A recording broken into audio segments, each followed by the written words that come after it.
میں دعوے سے کہتا ہوں کہ آپ میں سے جن لوگوں کے گھروں میں بلیاں نہیں ہیں تو اس ویڈیو کو دیکھنے کے بعد آپ بھی اپنے گھروں میں بلیاں لے آئیں گے۔ حضرت محمد صلی اللہ علیہ وآلہ وسلم بلیوں کے متعلق ایک پراسرار سچائی جانتے تھے۔ اس سچائی کو اس ویڈیو میں ہم جانیں گے۔ لیکن کیا آپ نے کبھی اس مخلوق کے عجیب و غریب طرز عمل کے بارے میں سوچا ہے کہ بلیوں میں بلا کی مہارت ہوتی ہے، یہ ذہین بھی ہوتی ہے اور ان کا ایک ایسا راز بھی ہے جسے آپ سننے پر چونک جائیں گے کہ جو مخلوق ہمارے ارد گرد 24 گھنٹے موجود ہوتی ہے، ان کا یہ راز آج تک ہم کیوں نہیں جان پائے۔ اس ویڈیو میں ہم بلیوں کے متعلق کئی گہرے راز جانیں گے اور یہ جانیں گے کہ بلیوں کو حضرت آدم علیہ السلام کی پیدائش کے فوراً بعد کیوں پیدا کیا گیا۔ تو اگر آپ جاننے کے لیے تیار ہیں تو شروع کرتے ہیں۔ ایک سٹڈی کے مطابق بلیوں میں ایک خاص طاقت ہوتی ہے جو کسی اور جاندار میں نہیں ہوتی، خاص طور پر بلیوں کے متعلق وہ باتیں جو ہمیں حضرت محمد صلی اللہ علیہ وآلہ وسلم نے بتائی ہیں، اور آپ صلی اللہ علیہ وآلہ وسلم کی کئی باتیں اتنی دلچسپ ہیں کہ سائنسدان ان باتوں کی بنا پر بلیوں میں نئی اور حیرت انگیز خصوصیات کو ڈھونڈ پائے ہیں۔ آج کے دور میں سامنے آنے والی یہ باتیں آج سے 1400 سال پہلے آپ صلی اللہ علیہ وآلہ وسلم نے بتائی اور جنہیں آج سائنس درست ثابت کر رہا ہے۔ اسلامی تعلیمات کے مطابق حضرت آدم علیہ السلام کے بعد دو جانداروں کو اللہ نے پیدا فرمایا، ایک سانپ اور دوسری بلی۔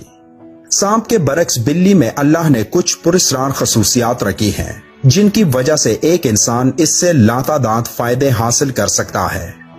سائنسی اعتبار سے گھر میں بلی پالنے کا ایک بڑا فائدہ ہے، وہ یہ کہ بلیوں کو انسانی لمس بے حد پسند ہوتا ہے اور انسان بھی اس سے محظوظ ہوتا ہے۔ ماہرین کے مطابق بلی کے لمس میں اللہ نے ڈپریشن کے مرض کا علاج رکھا ہے۔ اس کے بالوں میں خاص قسم کے بیکٹیریاز پائے جاتے ہیں جو انسانی جسم میں ڈپریشن کو کم کرنے میں مدد دیتے ہیں۔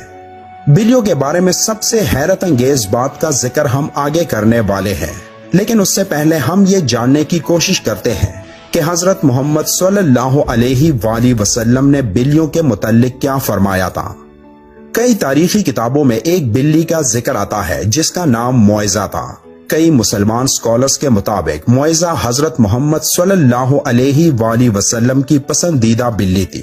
ایک دفعہ آپ صلی اللہ علیہ وآلہ وسلم ایک مہم پر اپنے لشکر کے ساتھ جا رہے تھے کہ اچانک ان کے سامنے ایک بلی آ گئی جو کہ حاملہ تھی۔ آپ صلی اللہ علیہ وآلہ وسلم نے اپنے پورے لشکر کا رخ دوسرے راستے پر موڑ لیا تاکہ اس بلی کو تکلیف نہ پہنچے، اور ایک صحابی کو اس بلی کی دیکھ بھال پر مامور کر لیا اور حکم دیا کہ جب تک یہ بلی بچے کو جنم نہ دے تب تک وہ وہی رہے۔ جب آپ صلی اللہ علیہ وآلہ وسلم اس مہم سے واپس آئے تو راستے میں سب سے پہلے اس جگہ پہنچے اور اس بلی کو لیا اور اپنے ساتھ لے گئے۔ اس بلی کا نام آپ صلی اللہ علیہ وآلہ وسلم نے معزہ رکھا، جو باقی تمام زندگی آپ صلی اللہ علیہ وآلہ وسلم کے ساتھ رہی۔ ایک دفعہ آپ صلی اللہ علیہ وآلہ وسلم اذان کی آواز سے فجر کی نماز کے لیے اٹھے اور نماز کی تیاری میں مصروف ہو گئے۔ پھر جب نماز پڑھنے آئے تو دیکھا کہ ان کے مصلے پر وہ بلی سو رہی ہے، تو آپ صلی اللہ علیہ وآلہ وسلم نے ایک کینچی لی اور اس مصلے سے وہ حصہ کاٹ دیا جہاں وہ بلی سو رہی تھی تاکہ اس بلی کی نیند خراب نہ ہو۔ احادیث میں اس معزہ بلی کا ذکر کہیں نہیں ملتا، لیکن کئی تاریخی کتابوں میں اس کا ذکر موجود ہے۔ ایک حدیث کے مطابق حضرت محمد صلی اللہ علیہ وآلہ وسلم نے بلیوں پر ظلم و تشدد کرنے اور قتل کرنے سے منع کیا ہے۔ ایک دن حضرت ابو ہریرہ رضی اللہ تعالیٰ عنہ کہیں جا رہے تھے کہ آپ رضی اللہ تعالیٰ عنہ نے دیکھا کہ گرمی کی شدت سے ایک بلی دیوار کے ساتھ چمٹی ہوئی ہے، تو انہوں نے اسے اٹھا کر گرمی سے بچانے کے لیے اپنی آستین میں چھپا لیا۔ انہوں نے محمد صلی اللہ علیہ وآلہ وسلم کو بتایا کہ کیوں انہوں نے ایسا کیا، تو حضرت محمد صلی اللہ علیہ وآلہ وسلم نے کہا کہ ایک عورت کو اس لیے جہنم سے بچا لیا گیا کیونکہ اس نے ایک پیاسی بلی کو پانی پلایا تھا۔ سیدنا عبداللہ بن عمر رضی اللہ تعالیٰ عنہ فرماتے ہیں کہ رسول اللہ صلی اللہ علیہ وآلہ وسلم نے فرمایا، ایک عورت کو بلی کی وجہ سے عذاب ہوا، اس نے بلی کو قید کر کے رکھا یہاں تک کہ وہ مر گئی، پھر اسی بلی کی وجہ سے وہ جہنم میں گئی۔ جب اس نے بلی کو قید میں رکھا تو نہ کھانا دیا، نہ پانی، اور نہ ہی اسے آزاد کیا تاکہ وہ خود کیڑے مکوڑے کھا کر گزارا کر لیتی، یعنی اس نے بلی کو تڑپا تڑپا کے مارا تھا، اس لیے وہ جہنم میں گئی۔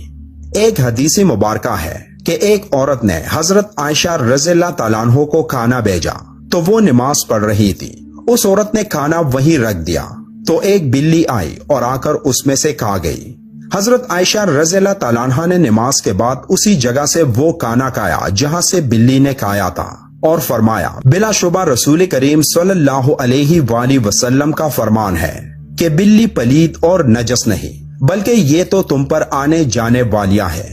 حضرت عائشہ رضی اللہ تعالیٰ عنہ بیان کرتی ہیں کہ میں نے رسول کریم صلی اللہ علیہ وآلہ وسلم کو بلی کے بچے ہوئے پانی سے وضو کرتے ہوئے دیکھا ہے۔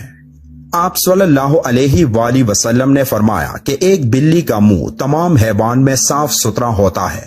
آپ نے دیکھا ہوگا کہ بلیاں ہمیشہ خود کو صاف ستھرا رکھتی ہیں، یہ زیادہ تر خود کو صاف پانی سے گیلا کرتی ہیں، اور یہی وجہ ہے کہ ان میں بیماریاں بہت کم ہوتی ہیں۔ اسلام میں بلی کی بہت اہمیت بیان ہوتی ہے،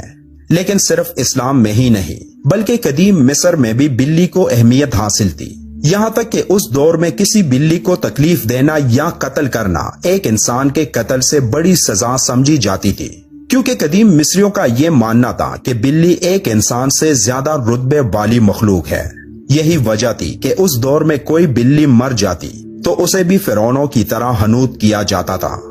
اسلام میں تمام جانداروں کے ساتھ اچھا سلوک دینے پر زور دیا گیا ہے، لیکن بلی کی اہمیت اس وجہ سے زیادہ ہے کہ بلی میں اللہ نے ایک خاص طاقت پوشیدہ رکھی ہے۔ ایک جگہ پڑھنے کو ملا کہ ایک دفعہ حضرت ابو بکر صدیق رضی اللہ تعالیٰ عنہ کو پورے بدن میں شدید تکلیف ہوئی اور وہ صحیح طور پر کھڑے بھی نہ ہو پاتے۔ وہ تکلیف اتنی تھی کہ آپ رضی اللہ تعالیٰ عنہ کو نماز پڑھنے میں بھی دشواری تھی، یہاں تک کہ ایک دن آپ رضی اللہ تعالیٰ عنہ نے ایک بلی کے بچے کی جان بچائی جب کچھ وحشی جانور اسے مارنے کی کوشش میں تھے۔ آپ رضی اللہ تعالیٰ عنہ فرماتے ہیں کہ وہ بلی کا بچہ ان کے پاس تھا اور کچھ دنوں میں ان کے جسم کا پورا درد غائب ہو گیا، اور پھر ایک دن اس بلی کی ماں اس کو ڈھونڈتی ہوئی آئی اور اسے اپنے ساتھ لے گئی۔ آپ رضی اللہ تعالیٰ عنہ فرماتے ہیں کہ اس دن کے بعد ان کو درد نہیں ہوا۔ آپ نے یہ واقعہ فرماتے ہوئے کہا کہ اس رات حضرت محمد صلی اللہ علیہ وآلہ وسلم ان کے خواب میں آئے اور فرمانے لگے کہ اے ابو بکر، تمہاری تکلیف کو دور کرنے کے لیے اللہ نے آپ کے پاس ایک بلی کو بھیجا جس کی وجہ سے آپ کے جسم کا درد ٹھیک ہو گیا۔ جن لوگوں نے گھروں میں بلیاں پال رکھی ہوتی ہے تو انہیں یہ معلوم ہوگا کہ بلیاں کبھی کبھی نیند میں ایک عجیب آواز نکالتی ہیں۔ ماہرین کے مطابق بلی کی اس آواز کی فریکوینسی 20 سے 140 ہرٹز تک ہوتی ہے، اور بلی کی آوازوں کی یہ فریکوینسی ایک انسانی صحت کے لیے نہایت مفید ثابت ہوتی ہے۔ آج کی ٹیکنالوجی کے پیچھے بھاگنے والے لوگوں کو بلی کے جسم میں موجود انرجی اور طاقت کا علم نہیں، لیکن قدیم زمانے کے لوگ بلیوں کی ان خصوصیات سے واقف تھے، اور یہی وجہ تھی کہ وہ لوگ بلیوں کو خود سے دور نہیں رکھتے تھے۔ فرانس میں کی گئی ایک تحقیق کے مطابق یہ معلوم ہوا ہے کہ ایک بلی کی آوازیں ایک انسان کے جسم میں تھکاوٹ اور سستی کو دور کرتے ہیں۔